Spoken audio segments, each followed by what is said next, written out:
President Zelensky just dismissed Commander-in-Chief of Ukraine, Syrskyi. And now we have a new Commander-in-Chief, Mikhailo Drapati. And oh boy, we went from one edge of wild news to another in basically a snap. I was not planning to do any video today. I was actually driving. I was extremely tired. But here we are, we need to talk about it. So let's discuss what does this change means for Ukraine and what we can expect from the newly appointed Mikhailo Drapati and where Mikhailo Fedorov is going to end up as well. First things first, what happened with Syrskyi? Now we need to understand what was exactly happening before the events. Mikhailo Fedorov was dismissed, though he wasn't really dismissed, he was more unappointed to the new government, because technically it was the previous government of Ukraine dismissed and Mikhailo Fedorov with them. He was just not appointed as the new Minister of Defense. A lot of Ukrainian people didn't see this as a way forward.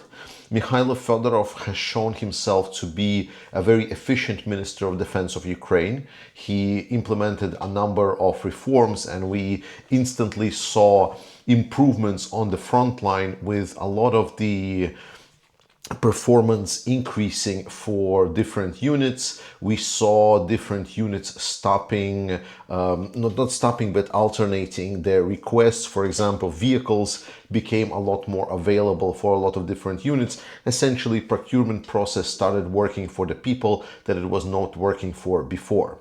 And this was sort of happening beforehand, yet there was still certain things that Ministry of Defense didn't do. Mikhailo Fedorov was dismissed, and suddenly we saw a big uproar. Uproar both from the civil society, because Mikhailo Fedorov has been doing a lot for Ukrainian defense. Even before he was appointed a Minister of Defense, he was promoting digitalization, drone and technological dominance of Ukraine, which is crucial for their modern warfare.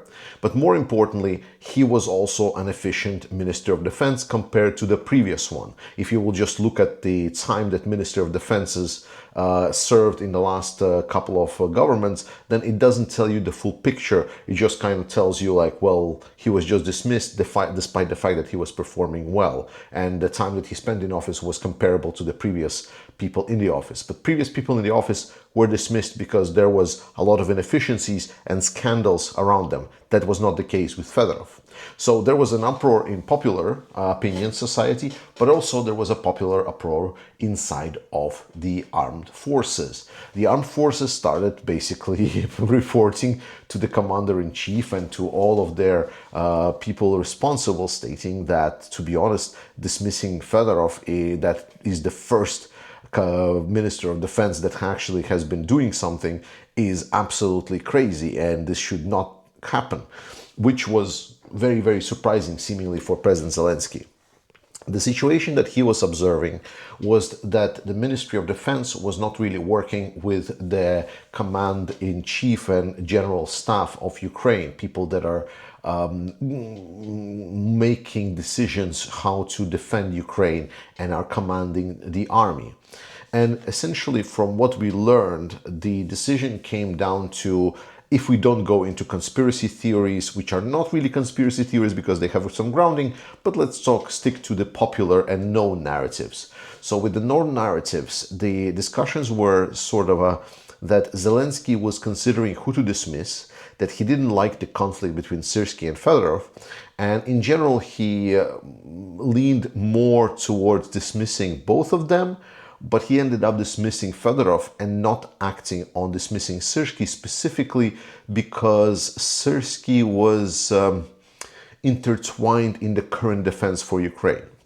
Zelensky was worried that if he would dismiss the commander-in-chief, this would sabotage the current defense capabilities of Ukraine, especially in the looming September mobilization that is now being expected from Russia, and it's being reported by multiple agencies, and Zelensky is kind of really worried about this. If you look, for example, about the appointment of the new government of Ukraine, then the chief of that government is actually the person responsible for the energy safety.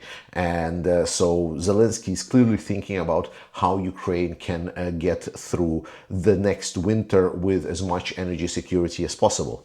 So he's thinking about this half a year, a little bit more period.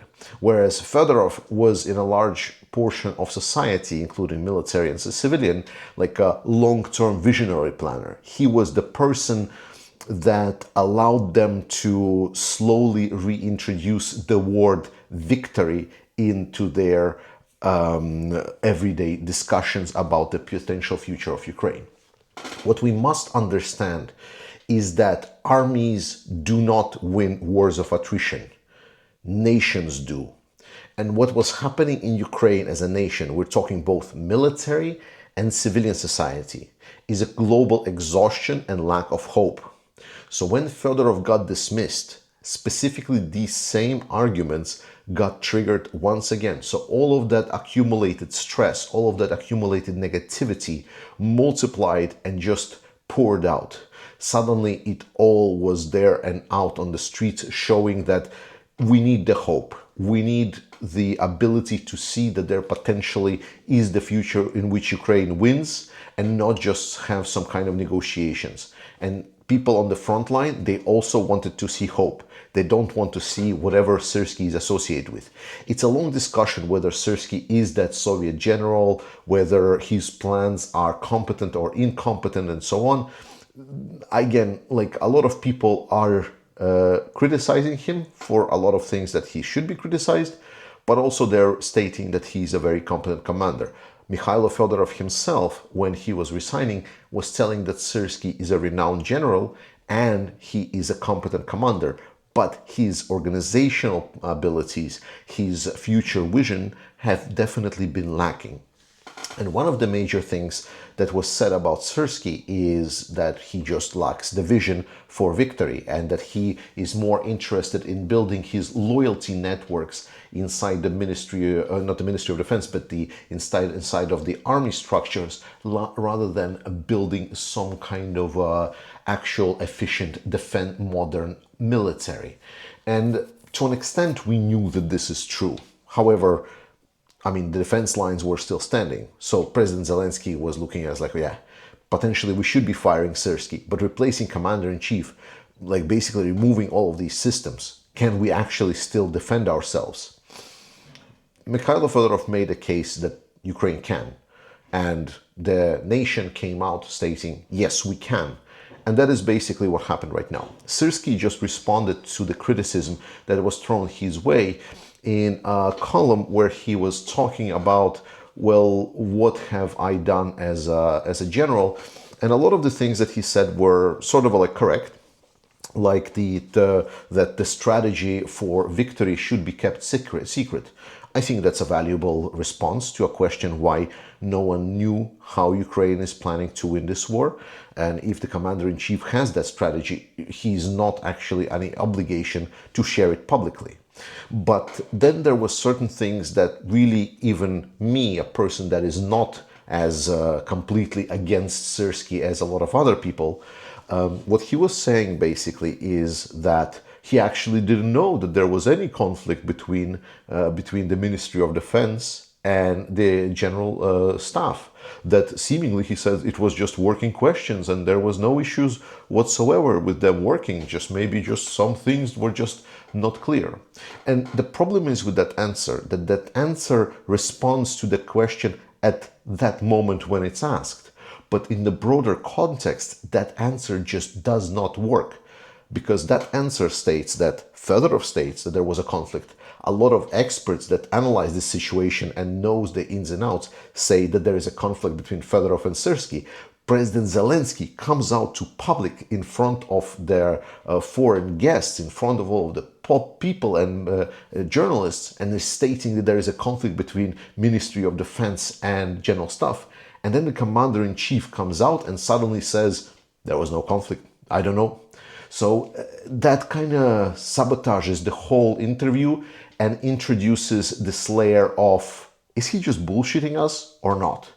And that was unfortunately the perception of Syrski's response. And it's very clear that President Zelensky was looking for what to do and how to introduce his substitute.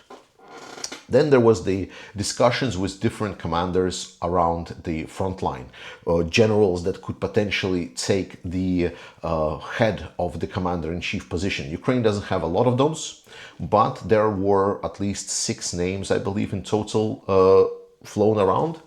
And one of the least likely names were Biletsky and Drapati. Why? Because Biletsky was specifically, he's the commander of the 3rd Assault Corps, and he's very good. He's very good. But he also is pushing for his own political agenda. And there was a lot of people saying that most likely Zelensky is not going to introduce his political potential rival to be in his team, that it will sabotage. Second person was Mikhailo Drapati. Mikhailo Drapati was already once appointed to be the commander of the ground forces of Ukraine under General Syrsky. And he resigned after there was another strike with Russian missiles on the Ukrainian soldiers that were forcefully assembled on the open field to get some kind of award ceremony going. And Mikhailo Drapati took that whole responsibility on himself, stating that it's his unfortunate that he failed at his job by not introducing and fully delivering that culture of responsibility within the subordinate structures within the Ukrainian military. He says that we need to have commanders be responsible for the casualties sustained in the war, that there needs to be accountability for the commanders, and he was not able to introduce that culture. He was later not demoted but moved to other operational areas. Specifically, he was put in charge of the sector around Liman and Kupiansk, quite successful sectors in Ukrainian defense operations. So when Mikhailo Drapati came, these sectors held pretty steadily, despite the fact that Russia has been attacking them non-stop. Mikhailo Drapati is a legendary person. He was in charge of the armored vehicle that broke through the first fortifications that Russian insurgents conducted in Mariupol in 2014, and he has been fighting Russians ever since. He is a truly legendary person. He has a bright mind, he has the honesty, and he has the clout, and he has the respect from the military and from the public society on what that person is. So with Mikhailo Drapati now being appointed as the commander-in-chief, what we will see is we will start seeing change in Ukrainian army culture, and we will start seeing a lot more effectiveness and responsibility being introduced. We will definitely see that Mikhailo Drapati is going to be more open to introduction of new different things and new ways of fighting this war. So I think that this is going to be net positive. While I understand what General Syrsky was doing with his own personal military, I do believe that Ukrainians can do a lot better and with less casualty. Remember, small Soviet army can never defeat a large Soviet army. And Syrsky was sort of a building that core to be not fully Soviet, like it's an adapted introduction of some of the drone battalions and so on, but still the mentality was still there. And that is specifically what Ukrainian new commander-in-chief is going to bring. He's going to bring the refreshed view on the mentality and perception of war and how to fight asymmetric warfare. I think this is good. Now, what will come of Mikhailo Fedorov? Mikhailo Fedorov was removed as the Minister of Defense. Right now, President Zelensky already is pushing some other people to be Minister of Defense. And we found out that what is actually being proposed here for Mikhailo Fedorov is to take a special position. If you want to say like sort of a copy what was done in American administration, where there was sort of like this specific tsar of specific things, so to say. And this is what is being introduced, like a special envoy in reforms of the military. That is what's being proposed. It's going to be a position with wide authority right underneath President Zelensky directly. So what is expected is essentially for Mikhailo Fedorov and Mikhailo Drapati to introduce these new reforms and move quickly to make those reforms happen and modernize Ukrainian military. This is the army reform that everyone was hoping to get and everyone was looking forward to. The plans are there. The ways to do it are there. And I really don't like when people are trying to dismiss whatever Mikhailo Fedorov is doing by just saying, oh, this is just some kind of like IT tech guy. That is not the case. Mikhailo Fedorov did more for Ukraine to achieve technological dominance than arguably a lot of other people. And he, with his ideas, and most importantly, openness to other competent people, because the first thing that Mikhailo Fedorov did when he got into the position of Minister of Defense, he got people from all across Ukraine that are known experts in their areas to come and introduce their vision into their project work. So Mikhailo Fedorov is a conduit for best and brightest minds of Ukraine to come forward and introduce the necessary changes for Ukraine to win. Ukraine is in a fantastic position currently. They are ahead of Russia. They have some time before Russia will potentially mobilize. They are ahead of Russia before they start striking in winter. But more importantly, they're ahead technologically wise. Now it's the moment where Ukraine can do some changes and get ahead of Russia even more, not just on technological, but potentially on the efficiency front. And that is a major victory for us all. Props to President Zelensky to looking deeper into the issue, to listening to the people, to acknowledgement of things that he did and potentially did wrong. I think this is actions of wonderful politicians. And once again, President Zelensky is truly showing us all that while he potentially can make mistakes, like any person do, what he does well is then reflect on these mistakes, listen to what the people is saying, people who have the power, the people of Ukraine, who are the power in Ukraine. Ukraine is a democracy, it was democracy, and it will be democracy. And Russia will be kicked out if they will not get out. Trust in Ukraine, support Ukrainian armed forces. I love you. Slava Ukraini, and I will see you next time.